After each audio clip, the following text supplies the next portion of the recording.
रुखसर से बुर्का का जरा पर्दा उठा दो, लिल्लाही मुझे हुस्न खुदा दाद दिखा दो। रुखसर से बुर्का का जरा पर्दा उठा दो, लिल्लाही मुझे हुस्न खुदा दाद दिखा दो।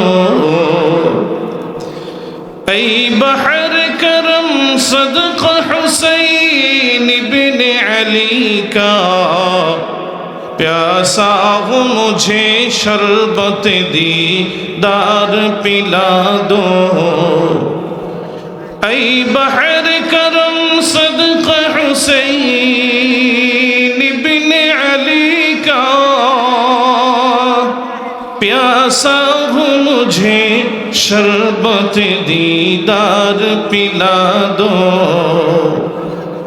मैं दूर हूँ मजबूर हुई सईद आलम, दीदार दिखाते नहीं आवाज सुना दो। दीदार दिखाते नहीं आवाज सुना दो। मैं दूर हूँ मजबूर हुई सईद आलम, दीदार दिखाते नहीं आवाज सुना दो। रुखसर से बुर्का का जरा पर्दा उठा दो, लिल्लाही मुझे हुस्न खुदा दाद दिखा दो। আমরা চাই আপনাদের নবী মুহাম্মাদের একটা মূর্তি আমরা বানাবো, আর মুহাম্মাদের মূর্তি বানায়া তার নাকটা ভাইয়া আমরা এর প্রতিশোধ নেব। দিবেন আপনারা? মানবেন এটা আপনারা? নবীর সাহাবী হযরত আমর ইবনে আল-আস রাদিয়াল্লাহু তাআলা আনহু, সংখ্যালঘু কিছু খ্রিস্টান, সবাই তো মুসলমান, মুসলিম রাষ্ট্রের ভেতরে তারা বসবাস করে, ইচ্ছে করলে অনেক কিছুই তিনি করতে পারতেন। কিন্তু নবীর সাহাবী হযরত আমর ইবনে আল-আস রাদিয়াল্লাহু তাআলা আনহু রাগ করলেন, সাময়িক রাগ দেখাইলেন, দেখায় বললেন যে না, এটা সম্ভব না। তবে আমি আমার থেকে আপনাদের কাছে প্রস্তাব পেশ করতে পারি রে। মুহাম্মাদুর রাসূলুল্লাহর নাক, মূর্তির নাক কাটার প্রয়োজন নাই। আমাদের থেকে আপনাদের যার খুশি হয়, যাকে খুশি হয়, আগামীকাল বিশাল একটা সমাবেশের আয়োজন করেন। ওই সমাবেশের ভেতরে মুসলমানদের থেকে যাকে আপনাদের খুশি হয়, তার মুসলমানদের জীবিত মানুষের নাক আপনারা কেটে নিয়ে ওয়ানাতাওয়াক্কালু আলাইহি ونعوذ بالله من شرور أنفسنا ومن سيئات أعمالنا من يهد الله فلا مضل له ومن يضلله فلا هادي له ونشهد أن سيدنا وسندنا وحبيبنا ومولانا محمدا عبده ورسوله أرسله بالحق بشيرا ونذيرا وداعيا إلى الله بإذنه وسراجا وقمرا منيرا أما بعد فأعوذ بالله من الشيطان الرجيم.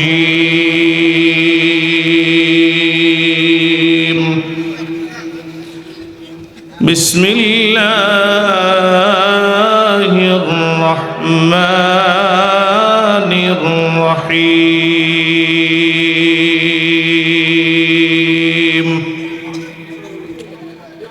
إن الله يأمر بالعدل والإحسان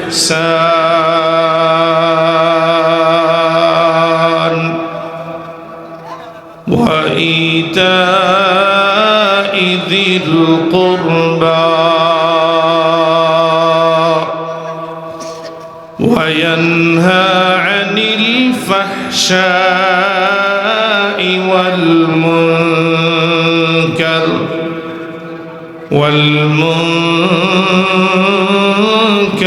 والبغي يعظكم لعلكم تذكرون.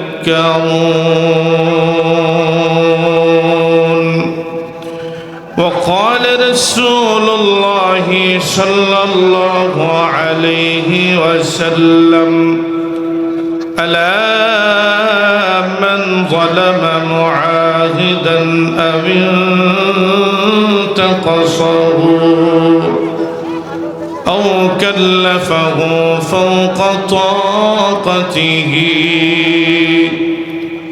أو أخذ منه شيئا بغير طيب نفس فأنا حجيجه يوم القيامة. وقال صاحب القرآن صلى الله عليه وسلم: من بنى لله مسجدا بنى الله له بيتا في الجنة. रुखसर से बुर्का का जरा पर्दा उठा दो, लिल्लाही मुझे हुस्न खुदा दाद दिखा दो। रुखसर से बुर्का का जरा पर्दा उठा दो, लिल्लाही मुझे हुस्न खुदा दाद दिखा दो। ऐ बहर करम सदक़ा हुसैन बिन अली का, प्यासा हूँ मुझे शरबत दीदार पिला दो। ऐ बहर करम सदक़ा हुसैन बिन अली का, प्यासा हूँ मुझे शरबत दीदार पिला दो। मैं दूर हूँ मजबूर हुई सईद आलम, दीदार दिखाते नहीं आवाज सुना दो। दीदार दिखाते नहीं आवाज सुना दो। मैं दूर हूँ मजबूर हुई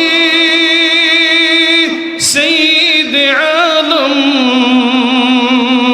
दीदार दिखाते नहीं आवाज सुना दो। रुखसर से बुर्का का जरा पर्दा उठा दो, लिल्लाही मुझे हुस्न खुदा दाद दिखा दो।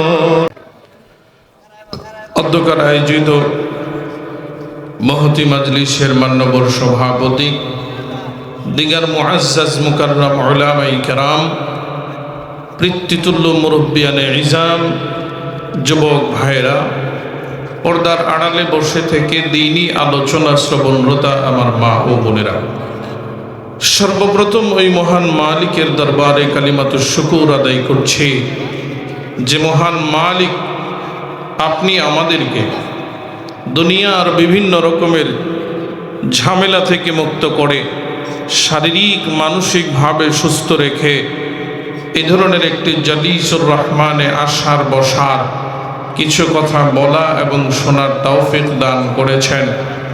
এজন্যে সেই মালিকের শুকরিয়া আদায় করতে আমরা আমাদের অন্তরের অন্তঃস্থল থেকে ঈমানি চেতনায় উজ্জীবিত হয়ে ভালোবাসা আর মহব্বত হৃদ্যতার কণ্ঠে শরীরের সমস্তটুকুন শক্তি ব্যয় করে চিৎকার মেরে বলি আলহামদুলিল্লাহ। দোস্ত, কোরআনুল কারীমের সূরাতুন নাহলের 90 নম্বর আয়াতে কারীমা আপনাদের সামনে তিলাওয়াত করেছি। নবী সাল্লাল্লাহু আলাইহি ওয়াসাল্লামের পবিত্র হাদিস সমূহ থেকে আবু দাউদে বর্ণিত একখান হাদিস আপনাদের সামনে তিলাওয়াত করেছি। আল্লাহ রাব্বুল আলামিন যদি তৌফিক দান করেন, আয়াতে কারীমা এবং হাদিসকে সামনে রেখে দু চারটি কথা আপনাদের সামনে পেশ করব। বাকি আল্লাহ আমাকে ইখলাসের সাথে বলার এবং আপনাদের প্রত্যেককে আমলের নিয়তে দিলের কান দিয়ে শোনার তৌফিক দান করুক। সকলে বলে আমিন সুম্মা আমিন। দোস্ত, আমরা সকলেই একটা কথা জানি, ইসলাম পূর্ণাঙ্গ জীবন ব্যবস্থা। জানি কি জানি না? কারা কারা জানে? সবাই জানি ইসলাম এমন একটা জীবন বিধান, আপনার ঘর থেকে নিয়ে সমাজ, পরিবার, রাষ্ট্র, বাজার, অর্থনীতি, সব জায়গায় যে কোনো ধরনের সমস্যার সমাধানের পূর্ণাঙ্গ জীবন বিধানের নাম হলো ইসলাম। কথা আপনাদের বিশ্বাস হয়? জানা আছে আল্লাহ রাব্বুল আলামিন মানব জাতির জন্য দুনিয়াতে মানুষ পাঠানোর পর থেকে নিয়ে কোরআনুল কারীম দুনিয়াতে আসার আগ পর্যন্ত, কোরআন পর্যন্ত আল্লাহ তাআলা দুনিয়াতে মানব জাতির সমস্ত সমস্যার সমাধান হিসাবে বিভিন্ন সময় নবীদেরকে প্রেরণ করেছেন এবং তাদের হাতে বিভিন্ন সংবিধান ধরিয়ে দিয়েছেন। সেই ধারাবাহিকতায় সর্বশেষ সংবিধান, জীবন বিধানের নাম হলো আল কোরআন। সবশেষ জীবন বিধানের নাম কি? আল কোরআন। কোরআনুল কারীম আমাদেরকে সব ধরনের সমস্যার সমাধান দেবে। কিন্তু বর্তমান সময়ে আমরা যারা মুসলমান আছি, কোরআনুল কারীমকে, ইসলামকে, শরীয়তকে কিছু কিছু জায়গায় আমরা মানতে প্রস্তুত, আবার কিছু জায়গায় এই কোরআনকে আমরা মানতে প্রস্তুত না। মানতে কি না প্রস্তুত না। মসজিদে কোরআনের বড় দাম, বাজারে কোরআনের দাম নাই। আছে? নাই। মসজিদে কোরআনের বড় দাম, বিবাহ শাদীতে কোরআনের দাম আছে? আছে? নাই। তাহলে গান বাজে কেন? ইমাম সাহেবকে কেন গিয়ে বেপর্দা নারীর সামনে এক টেবিলে বসে খানা খাইতে হয়? না গেলে তো আবার চাকরি নিয়ে টানাটানি। বুঝেন নাই? গান বাজতেছে, এরপরও ইমাম সাহেবকে গিয়ে বিয়ে পড়াইতে হবে, কারণ 4 টাকার কামলা তো, 4000 টাকার কামলা তো। ঠিকঠাক কামলাগিরি না করলে পরে আবার চাকরি চলে যাওয়ার ভয় আছে। কোরআন কি শুধু মসজিদের জন্য? না। তাইলে কোরআন, এত বড় কোরআনের দরকার ছিল না। এত বড় কোরআনের দরকার ছিল না, 2, 4, 5, 10 পৃষ্ঠা হইলেই যথেষ্ট ছিল, এতগুলো আয়াতের প্রয়োজন ছিল না। কিন্তু কোরআনকে আমরা মাত্র কয়েকটা জায়গায় কোরআনকে মানি, আর বাকি জায়গায় কোরআন মানার আমাদের দরকার নাই। আসুন, স্ত্রীর সম্পদ, কার সম্পদ? স্ত্রীর সম্পদ। ধরেন স্ত্রীর বিবাহের আগে তার ব্যাংকে 10 লাখ টাকা ছিল, এটার মালিক কে? কে? বাবা না, কে? বিয়ের পরে মালিক কে? স্বামী। সুন্দর উত্তর। বিয়ের পরে স্ত্রী সরকারি চাকরি করে অথবা বেসরকারি চাকরি, মাসে 30,000 টাকা বেতন, এই বেতনের মালিক কে? কে? কে? স্বামী। যারা যারা স্বামী বলছেন নাউজুবিল্লাহ পড়েন।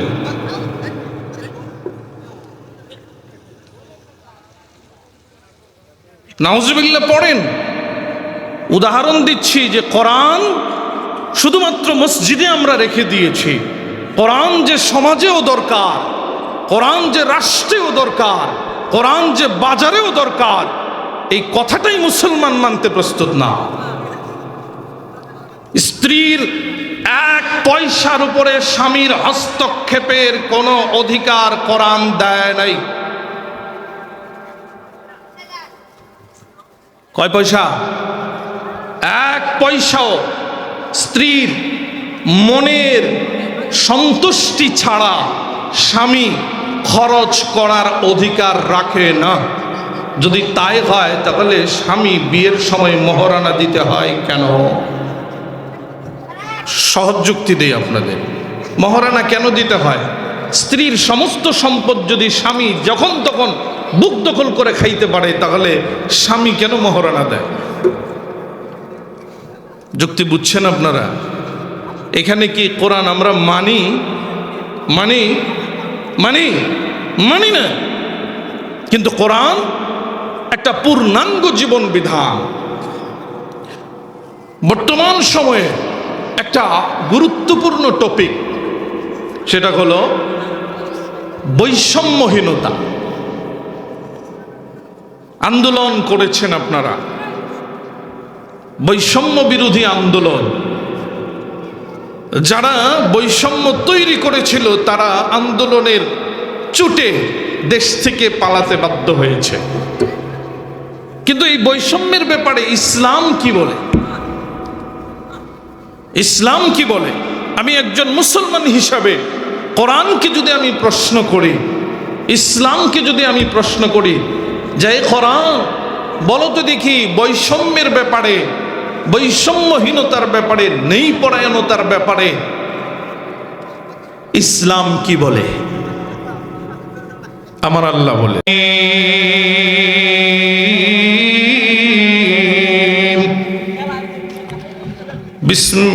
বিসমিল্লাহির রহমানির রহিম।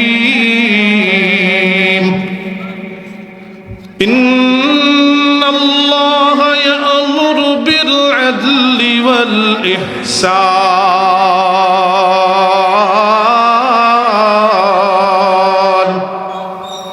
ওয়া ইতা'i যিল কুরবা ওয়া ইয়ানহা আনিল ফাহশা'i ওয়াল মুনকারি ওয়াল বাগই ইয়া'iদুকুম লা'আল্লাকুম তাযাক্কারুন।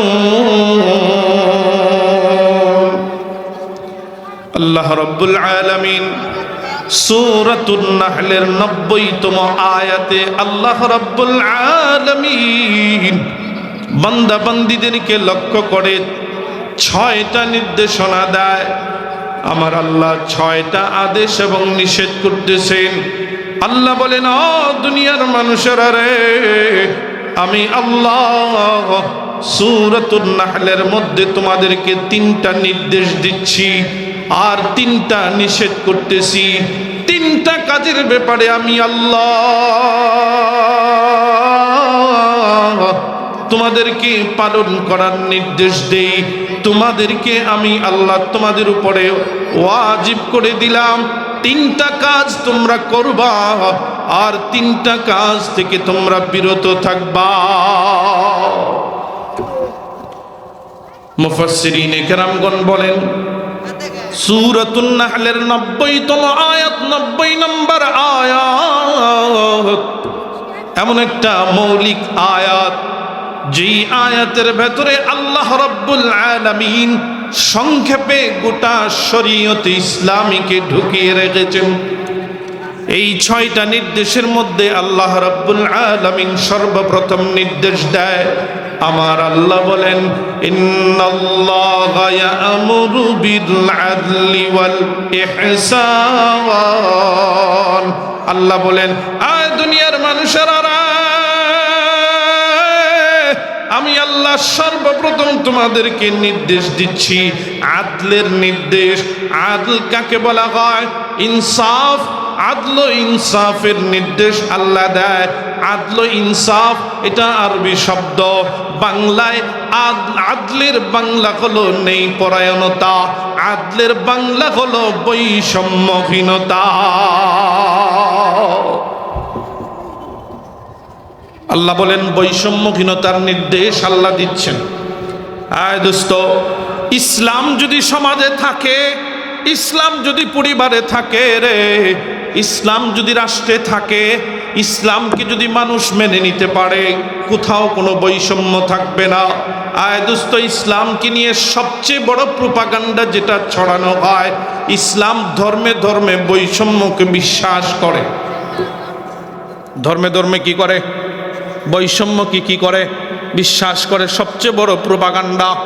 অথচ হাজার বছরের ইতিহাস, ইসলাম হাজার বছর যাবৎ যেই সমস্ত জায়গাগুলোতে শাসন করেছে, যেই সমস্ত জায়গাতে খিলাফা প্রতিষ্ঠিত ছিল, কোরআনের শাসন ছিল, দেখা গেছে ইতিহাস ঘাটলে দেখবেন এমন একটা জায়গাও পাবেন না যেখানে মুসলমানেরা অন্য ধর্মের লোকদের উপরে কোনো রকমের কোনো নির্যাতন করেছে।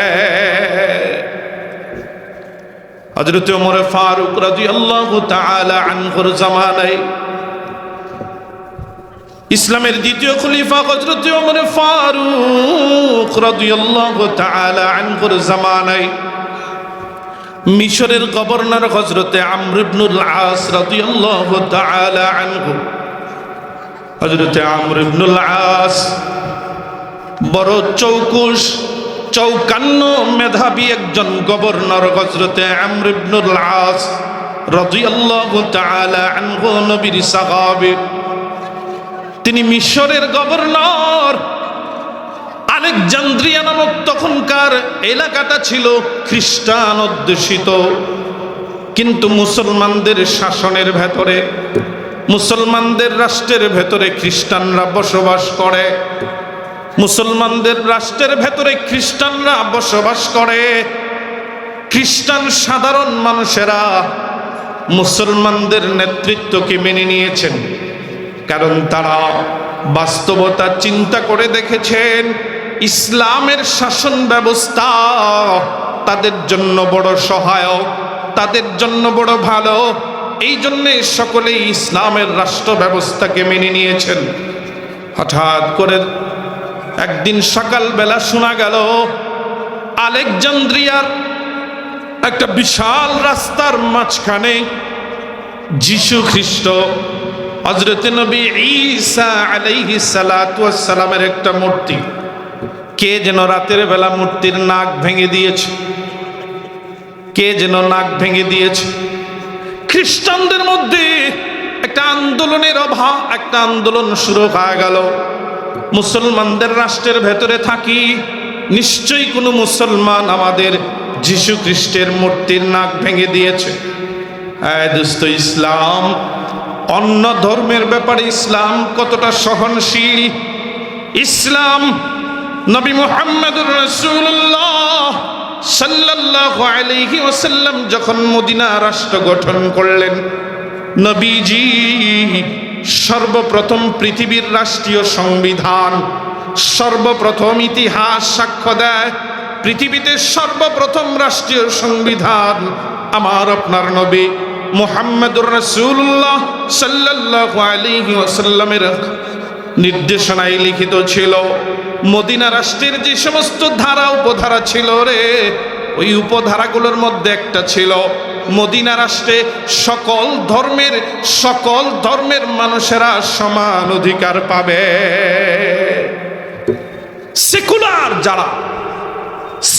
যারা ইসলামকে কটাক্ষ করে সব সময় যে ইসলাম অন্য ধর্মের অধিকার দেয় না, আর ভালো করে শোনেন, আজকে থেকে কোরআন এবং হাদিসের প্রমাণ এবং বাস্তবতার নিরিখে আপনাদেরকে জানিয়ে দিতে চায় ইসলাম অন্য ধর্মের প্রতি সব সময় সহনশীল।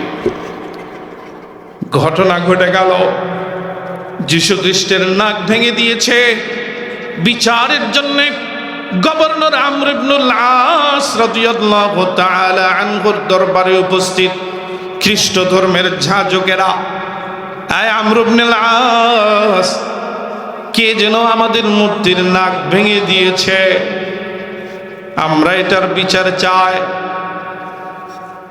মুসলিম খলিফার গভর্নর হযরতে আমর ইবনুল আস রাদিয়াল্লাহু তাআলা আনহু প্রস্তাব দিলেন, শুনুন, আপনারা এই মূর্তির নাকটা প্রতিস্থাপন করেন, পয়সা যা লাগে আমি দেব। বলে না না না, নাক প্রতিস্থাপন করা যাবে না। বলে যদি তা না হয় পূর্ণ মূর্তিটা নতুন করে বানান, আমি আপনাদের পয়সা দিয়ে দেব। বলে না, তাহলে কি করবেন? বলে একটা শর্ত। কি শর্ত? আমরা একটা দাবি জানাইতে চাই, যদি এই দাবিটা আমরা পূরণ করতে পারি তাহলেই আমরা আমাদের সমস্ত আন্দোলন থেকে বিরত হয়ে যাব। আমর ইবনুল আস রাদিয়াল্লাহু তাআলা আনহু তাদেরকে ডাক দিয়ে বললেন, বলুন আপনাদের কি দাবি? বলে, এই গভর্নর, আমরা চাই আপনাদের নবী মুহাম্মাদের একটা মূর্তি আমরা বানাবো, আর মুহাম্মাদের মূর্তি বানায়া তার নাকটা ভাইয়া আমরা এর প্রতিশোধ নেব। দিবেন আপনারা? মানবেন এটা আপনারা?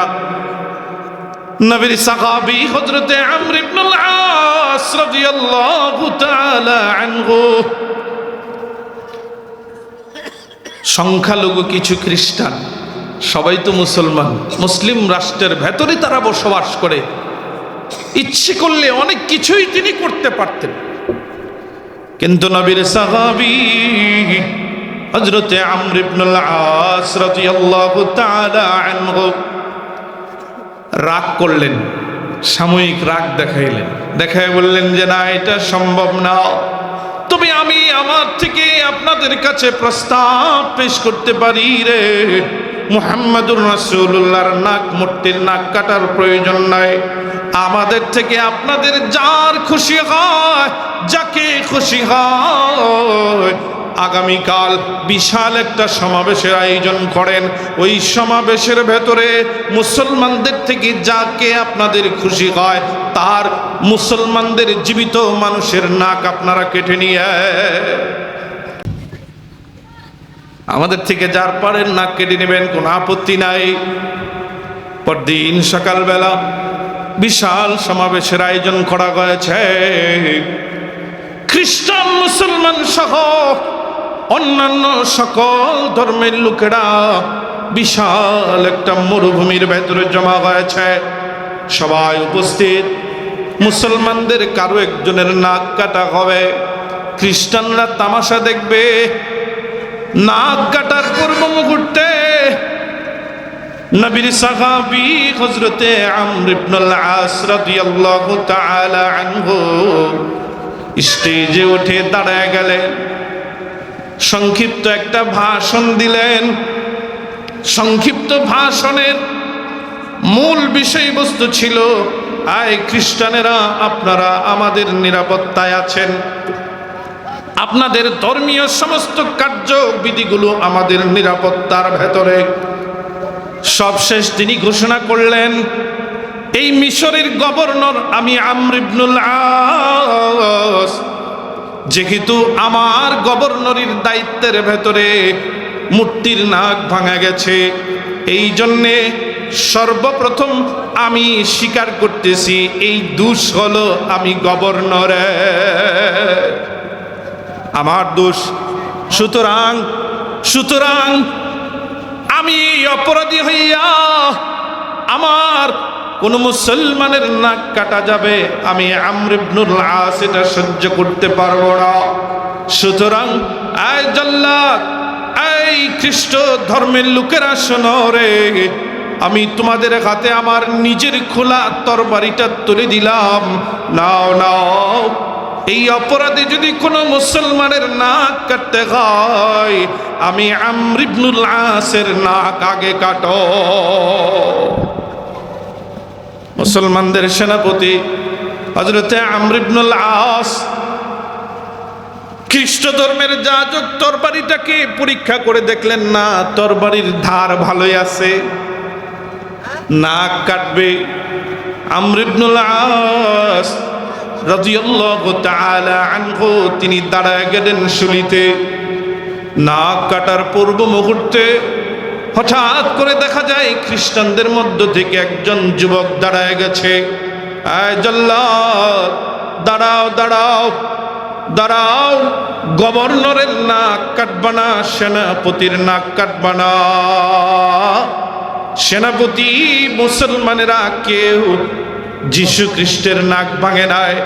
আমি যুবক, যীশু খ্রিস্টের মাথার উপরে একটা পাখি বসা ছিল, তাকে লক্ষ্য করে তীর মারতে গিয়া নাক ভেঙে গিয়েছে। এই যে দেখো, ভাঙা নাকের টুকরাটা আমার কাছে এখনো আমি সংরক্ষণ করে রেখেছি। মুসলমানের সেনাপতি গভর্নরকে মুক্তি দাও। মুসলমানের সেনাপতি সামনে আগায় গেলেন।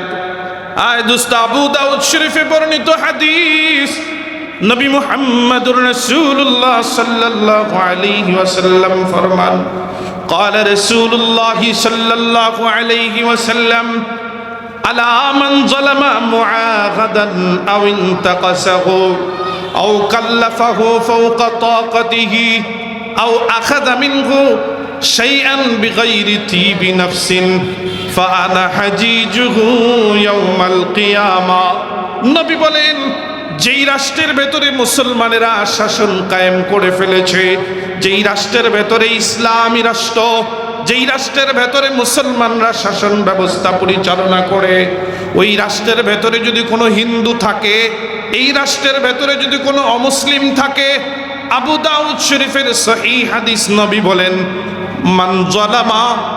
মান জালামা মুআহাদান, নবী বলেন, আলা সাবধান, যেই ব্যক্তি কোনো সংখ্যালঘু অমুসলিমকে জুলুম করবে, অত্যাচার করবে, আও ইনতাকাসাহু, অথবা তার প্রাপ্য অধিকার কম দিবে, ভালো করে খেয়াল করবেন, নবী বলেন, আও ইনতাকাসাহু, অথবা তার অধিকার যদি কম দেয়, নবী বলেন, আও কাল্লাফাহু ফাওকা তাকাতিহি, অথবা তার উপরে এমন কোনো দায়িত্ব চাপিয়ে দেয় যেটা তার দায়িত্ব নেওয়ার মতো উপযুক্ত সে না, তার উপরে জুলুম হয়ে যায়, নবী আরো সামনে আগায় বলেন, আও আখাযা মিনহু শাইআন বিগাইরি তিবি নাফসিন, নবী বলেন, তার অন্তরের সন্তুষ্টি ছাড়া, তার মনের সন্তুষ্টি ছাড়া তার থেকে যদি কোনো কিছু কোনো মুসলমান গ্রহণ করে, নবী বলেন, ফা আনা হাজিজুহু ইয়াউমাল কিয়ামাহ, আমার ওই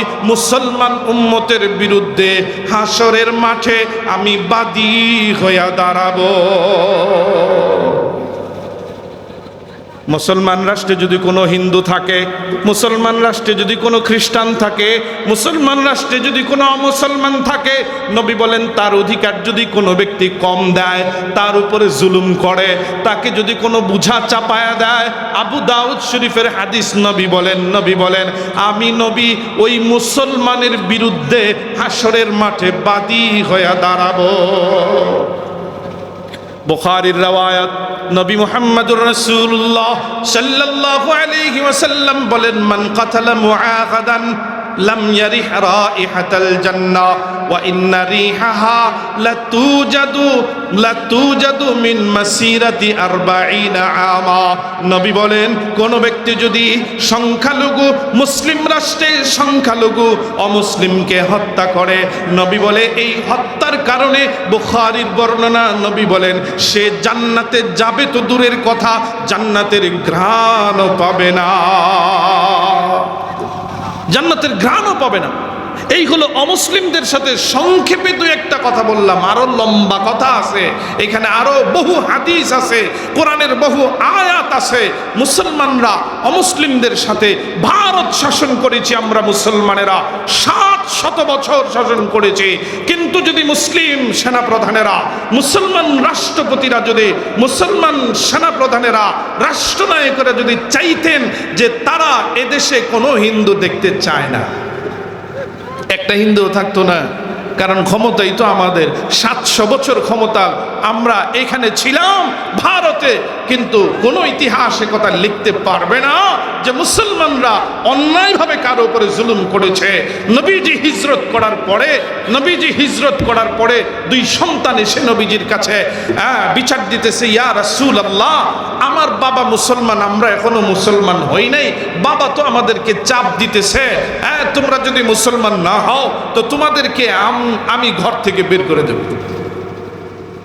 নবীজির কাছে সুপারিশ, নবীজির কাছে আসলেন বিচার, সঙ্গে সঙ্গে আল্লাহ রাব্বুল আলামিন কোরআনুল কারীমের আয়াত অবতীর্ণ করে নাজিল করে দিলেন, লা ইকরাহা ফিদ্দিন, কাউকে ধর্ম দিন গ্রহণ করানোর ব্যাপারে কাউকে জোর জবরদস্তি করা যাবে না। কোরআন ঘোষণা করে কোনো ব্যক্তি যদি ইসলাম গ্রহণ করতে স্বেচ্ছায় না চায়, জোর করে তাকে ইসলাম গ্রহণ করানো যাবে না। তবে দাওয়াত দেওয়া যাইতে পারে, ইসলামের সৌন্দর্য তার কাছে তুলে ধরা যাইতে পারে। এই জন্য কোনো ব্যক্তি যদি বলে সে যত বড় শিক্ষিতই হোক, সে যত বড় নেতাই হোক, যদি বলে ইসলাম প্রতিষ্ঠা করলে, ইসলাম প্রতিষ্ঠিত হইলে, সমাজে ইসলাম আসলে, মৌলবীরা ক্ষমতায় গেলে, কোরআন সুন্নাহর রাষ্ট্র কায়েম হইলে, কোরআন সুন্নাহর রাষ্ট্র কায়েম হলে হিন্দুরা দেশে থাকতে পারবে না, অমুসলিমরা থাকতে পারবে না। না না না, আমাদের 1000 বছরের ইতিহাস প্রমাণ করে আমাদের শাসন আমলে অমুসলিমরা সবচেয়ে বেশি শান্তিতে ছিল। এগুলো একটা। আরেকটা বৈষম্য হলো বিচার ব্যবস্থায়। আরেকটা বৈষম্য কোথায়? বিচার ব্যবস্থায়। আমরা তো স্বাধীনতা অর্জন করেছি, বহুদিন হয়ে গেল আমরা স্বাধীনতা অর্জন করেছি। বহুজনকে আমরা দেখেছি, বারবার দেখেছি, অমুক তমুক, কাউকে দেখার আর বাকি নাই। কিন্তু বর্তমান সময়ের বাস্তবতা কি? আপনি একজন সাধারণ মানুষ, দলবদ্ধ কেউ এসে যদি আপনার দোকানে 100 টাকা চাঁদা চায়, আপনি বিরোধিতা করতে পারবেন? সাহস আছে আপনার? উপজেলা মোড়ে যদি কোনো ব্যক্তি কোনো দলের নামে অথবা দলকে গোপন রাইখা চাঁদাবাজি করে, রিক্সা থেকে, অটো থেকে, ভ্যান গাড়ি থেকে, গাড়ি থেকে কেউ যদি চাঁদাবাজি করে নিজের সংসার চালানোর জন্য চাঁদাবাজি করে, কোনো জনগণের অধিকার আছে এটা বাধা দেওয়ার? আছে? এলাকার প্রভাবশালী নেতা, এলাকার বংশ বড় নেতা, এলাকার পয়সাওয়ালা, টাকাওয়ালা যদি কোনো সাধারণ মানুষের বিরুদ্ধে মিথ্যা মামলা দেয়, আদালতে মিথ্যা মামলা যদি দেয়, এই মানুষটা মামলা থেকে নিষ্কৃতি পাওয়ার কোনো মাধ্যম আছে? কেন নাই? এই সমস্ত ঘটনা কি মাঝে মাঝে 1-2টা ঘটে না? অহরহ না 1-2টা ঘটে? ছোট্টবেলা থেকে যাকে চুরি করতে দেখেছেন সে চোর আছে না নাই? এখনো চুরি করে কিনা? তার সাথে সাথে আরো চোর বাড়তেছে কিনা? চোরের পরিমাণ বাড়তেছে কিনা? বলে কেন বাড়ে? কারণ হলো চোরের যে শাস্তি দরকার ছিল, যেই শাস্তি করলে পরে, যেই শাস্তি দিলে পরে চোর জীবনের জন্য চুরি ছেড়ে দিত, এই শাস্তি হয় না বিদায়, বরঞ্চ আপনি চোরকে ধইরা পুলিশে দিলেন, চোর কিছু টাকা দিয়ে দিল, অথবা চোরের সাথে নেতার লিঙ্ক আছে, নেতা চিন্তা করলো এই চোরকে যদি ছাড়াই দিতে পারি, কখনো কোনো আন্দোলনে আমার পক্ষে ইট পাটকেল বেশি করে মারবে, আমি আন্দোলনে জয়ী হব। সুতরাং পুলিশকে একটু ফোন করে যদি ছাড়াই দিতে পারি তাইলেই হয়। অথচ নবী আলাইহিস সালাতু ওয়াস সালামের জামানায় নবীজি মুহাম্মদুর রাসূলুল্লাহ সাল্লাল্লাহু আলাইহি ওয়াসাল্লাম রাষ্ট্রনায়ক প্লাস প্রধান বিচারপতি। নবীজির দরবারে চোরের বিচার। মহিলা একজন চুরি করেছে, নবীজি ফয়সালা দিলেন মহিলার হাত কেটে দিতে হবে। লোকেরা চিন্তা করলো মহিলাটা কুরাইশি মহিলা, এই মহিলার যদি হাত কাটা যায় কুরাইশের নাক কান কাটা যায়। এই জন্য চিন্তা করলো যদি শাস্তিটা একটু কমায় দেওয়া যায়। কিন্তু নবীজির কাছে বলবে কে? নবীজির কাছে বিষয়টা উপস্থাপন কে করবে? কারো কোনো সাহস নাই। কয়েকজনে মিলে বুদ্ধি করে নবীর একজন সাহাবী হযরত যায়েদ রাদিয়াল্লাহু তাআলা আনহু, যিনি নবীর পালক পুত্র ছিলেন, হযরত যায়েদ রাদিয়াল্লাহু তাআলা আনহুর সন্তান হযরত উসামা, ছোট্ট বাচ্চা উসামাকে ডাক দিয়া নিয়ে আয়েশা কানে কানে বললেন, উসামা শোনো, নবীর কাছে তোমাকে একটা সুপারিশ করতে হবে। উসামা ডাক দিয়া কয়, কি সুপারিশ? বলে, শোনো রে, নবীজি একটা মহিলার ব্যাপারে চুরির সিদ্ধান্ত দিয়েছেন, হাত কাটার সিদ্ধান্ত। উসামা তুমি নবীজির কানে কানে গিয়ে বলে দাও, নবী হয়তো খেয়াল নাই মহিলাটা কুরাইশি মহিলাটাকে যদি একটু কুরাইশি মাখজুমি মহিলার বিচারটা যদি একটু সহজ করে দেয়, না হয় আমাদের কুরাইশি মাখজুমি গোত্রের বদনাম হয়। নবীর সাহাবী হযরতে উসামা রাদিয়াল্লাহু তাআলা আনহু, নবীজি চিত হয়ে শুয়ে আছেন। হযরত উসামা রাদিয়াল্লাহু তাআলা আনহু নবীজির কাছে গিয়ে নবীজির বুকের উপরে বসলেন। বুকের উপরে বৈশা এবার নবীজিকে দাড়িগুলো নিয়ে খেলা করতেছে, আর ডাক দিয়ে বলে, দাদা আপনার কাছে একটা কথা বলতে চাই। কি বলবা? ইয়া রাসূলুল্লাহ, ইয়া হাবিবাল্লাহ, নবী গো, আপনি যেই সিদ্ধান্ত দিয়েছেন গো নবীজি, মহিলাটা কিন্তু কুরাইশি। কি করতে হবে? বলে, শাস্তিটা একটু কমায় দিলে ভালো হয়। কথা শোনার সাথে সাথে নবীজি রাগে চেহারাটা লাল হয়ে গেল। উঠে দাঁড়াইলেন। দাঁড়ায়া তিনি বের হয়ে চিৎকার করে করে আওয়াজ দিয়ে বলতেছেন, এই সাহাবীরা রে, সামান্য একজন নারী চোর হিসাবে সাব্যস্ত হওয়ার পরে আমি নবী তার হাত কাটার নির্দেশ দিলাম। তোমরা এটা পুনর্বিচার চাইয়া আমার কাছে সুপারিশ পাঠিয়েছ।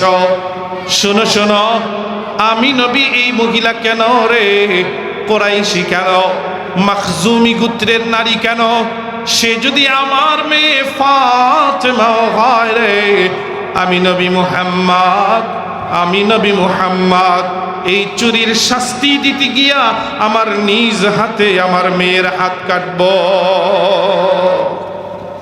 নবীজি মুহাম্মদুর রাসূলুল্লাহ সিদ্ধান্ত থেকে একটু নড়ে চড়ে আসে নাই। কিন্তু বর্তমান সময়ের আদালত, পয়সা যার আদালত তাও। আবার শুনানির পরে শুনানি, কত শুনানির পরে শুনানি। পুলিশ কার? বলে আদালত। দল যার পুলিশ তার, ক্ষমতা যার পুলিশ তার, পয়সা যার পুলিশ তার, বংশ বড় যার পুলিশ তার। কিন্তু সাধারণ মানুষের কাছে, নিরীহ মানুষের কাছে ক্ষমতার কোনো দাম নাই, মূল্য নাই। বলে যতদিন